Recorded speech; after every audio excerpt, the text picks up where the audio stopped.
కుసిరగట్టి ఊళ్ళోకి వచ్చనమ్మా తలారి పూలు పెట్టి జాతరులు తెచ్చనమ్మా తంగేరు పూలు పెట్టి రంగాణ దూకేనమ్మా ముక్కు ముక్కెర పెట్టి లోకాల మీదనమ్మా ముందార చూడంగా మున్నూరు కన్నులమ్మా ఎనకాల చూడంగా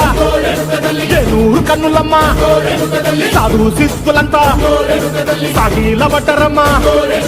మహారాజు రాజులంతా మొగారిల్లిరమ్మా కోరిక కోరంగా రంగులు పూసినాము ఆశలు తీరంగా ఏసాలు వేసినాము నీకన్నా పెద్ద దిక్కులో కాన ఎక్కడుంది నైవేద్యం ఎట్టంగా మా కాడ ఏమిటుంది మనలన్నీ అలకించి మరణీయవే తల్లి కన్నా బిడ్డలను కాపాడవే తల్లి